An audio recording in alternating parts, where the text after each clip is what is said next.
बच्चों, पिछले वीडियो में हमने पाठ 12 सुदामा चरित्र का भाग पढ़ा था। उसका आगे का भाग हम इस वीडियो में पढ़ेंगे। तो शुरू करते हैं। वह पुलकनी, वह उठी मिलनी। पुलकनी मतलब खुशी से, मिलनी मतलब मिलने आए। वह आदर की बात, और आदर यहाँ पे आदर करने से संबंधित है।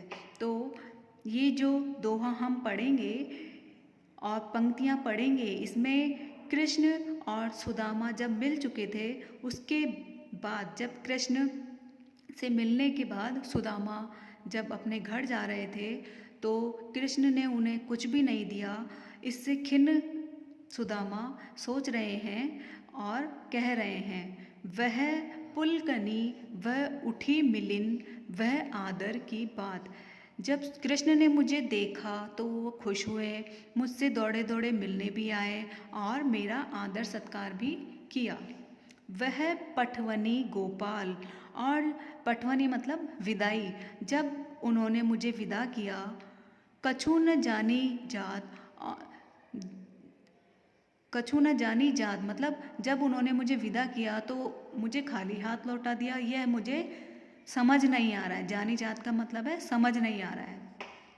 सुदामा कह रहे हैं, जब श्री कृष्ण मुझसे मिलने तो वह बहुत खुश हुए, उन्होंने बहुत आदर सम्मान किया, और जब मैं विदा हो रहा था तो उन्होंने मुझे खाली हाथ ही लौटा दिया। यह मुझे समझ नहीं आ रहा है। आगे है, घर घर कर ओढ़त फिरे। ओढ़त फिरना मतलब मांगता फिरना। तनक दही के काज, तनक मतलब थोड़ा, काज मतलब कारण। घर घर कर ओढ़त फिरे। यहाँ जब सुदामा सोच रहे हैं, जब श्री कृष्ण छोटे थे तो घर घर दही मांगते फिरते थे, दही के कारण घूमते फिरते थे। कहाँ भयो जो अब भयो, हरि को राज समाज। अब तो श्री कृष्ण के पास इतना राज्य और बहुत कुछ हो गया है, फिर भी उन्होंने मुझे खाली हाथ लौटा दिया। ये मेरे समझ में नहीं आ रहा है।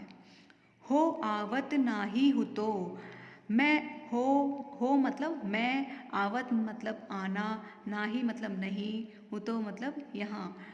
हो आवत नाही हुतो, मैं यहाँ आना ही नहीं चाहता था। वाही पठयो ठेली, वाही मतलब यहाँ सुदामा की पत्नी के लिए आया है। पठयो मतलब भेजना, ठेली मतलब जबरदस्ती। सुदामा कह रहे हैं, मैं यहाँ आना ही नहीं चाहता था, मेरी जो पत्नी है उसी ने मुझे ज़बरदस्ती यहाँ भेजा है। अब कहीं हो समझाए के, अब कहीं हो समझाए मतलब मैं उससे क्या समझाऊंगा। बहु धन धरो सकेली, बहु मतलब बहुत सारा, धरो मतलब धरना, सकेली मतलब सब कुछ। सुदामा सोच रहे हैं कि मैं यहाँ आना ही नहीं चाहता था, मेरी पत्नी ने मुझे ज़बरदस्ती भेज दिया, और जो मेरे पास चावल थे वो भी श्री कृष्ण ने रख लिए। अब मैं उसे क्या जवाब दूंगा। तो जब विदा हो के सुदामा जा रहे थे, उनको पता नहीं कि कृष्ण ने उन्हें नहीं दिया, लेकिन वहाँ जब वो पहुँचेंगे तो उन्हें बहुत कुछ मिल जाएगा। ये बात सुदामा को पता नहीं थी, तो वह मन में अपने मित्र के लिए सोच रहे थे कि इसके पास सब कुछ होते हुए भी इसने मुझे कुछ भी नहीं दिया। आगे है, वैसोई राज समाज बने, गज बाजी घने, मन सभ्रम छायो। ये जो पंक्तियाँ हम पढ़ेंगे, इसमें जब सुदामा अपने गांव लौट जाते हैं और वहाँ का जो देखते हैं दृश्य, वह इसमें बताया गया है। वैसो ही मतलब वैसा ही, राज्य समाज मतलब गांव और राज्य, बने मतलब बने हुए हैं, गज का अर्थ है हाथी, बाजी का अर्थ है घोड़े, घने मतलब गहरे, मन स ब्रह्म छायो, ब्रह्म मतलब ब्रह्म, धोखा।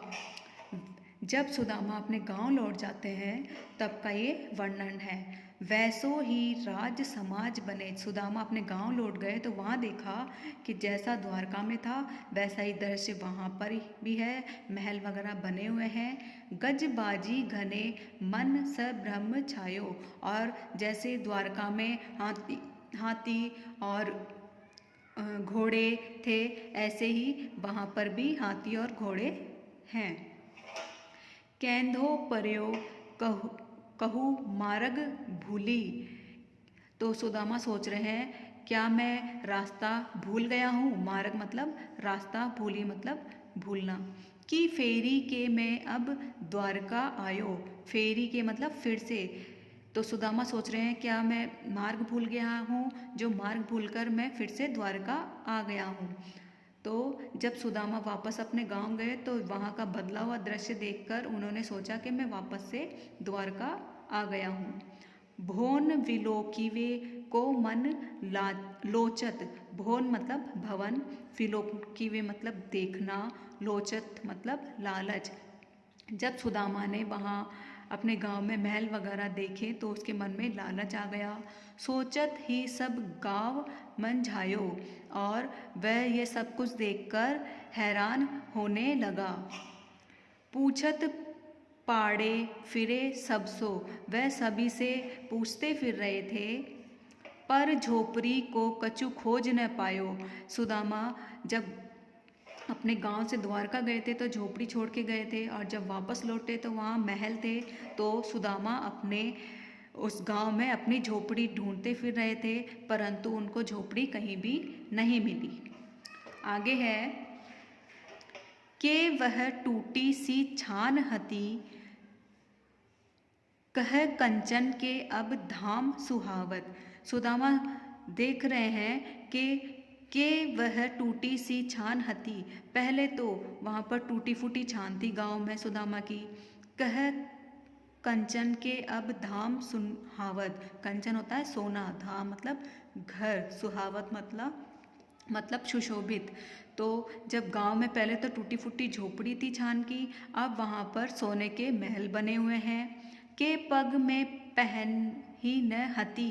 पहले सुदामा के पास पहनने के लिए जूते भी नहीं थे। कह ले गजराहू ठाड़े महावत। और अब महल के बाहर हाथी है और महावत उनको संभाले हुए हैं, जिससे कि कहीं जाना हो तो उस पर बैठ के जाए। अब तो पैदल चलने की ज़रूरत भी नहीं है। भूमि कठोर पे रात कटे, कह कोमल सेज पे नींद न आवत। सेज बोलते हैं पलंग, शैया जिस पे सोते हैं। तो सुदामा सोच रहे हैं कि हमें तो कठोर ज़मीन पे सोने की आदत है, इतने कोमल जो सेज है, शैया है, उस पे नींद भी नहीं आती है। के जुरतो नहीं कोदो सवा, प्रभु के परताप ते दाख न भावत। तो श्री कृष्ण की कृपा से सब कुछ महल वगैरह हो गया, खाने का भी कई सामान हो गए, और इतना हो गया कि देखें तो भी ख़त्म नहीं होता है। यह सब देख के सुदामा है वो बहुत हैरान हो रहे हैं। तो बच्चों, नरोत्तम दास जी जो कवि हैं, उन्होंने इस पाठ में सुदामा और कृष्ण के मिलन के बारे में बताया है, और सुदामा जब अपने घर लौट जाते हैं वहाँ क्या क्या परिवर्तन होता है वह बताया गया है, और कृष्ण और सुदामा की सच्ची मित्रता के बारे में बताया गया है। इसमें कृष्ण के द्वारा सुदामा पर जो कृपा की गई है वह बताया गया है।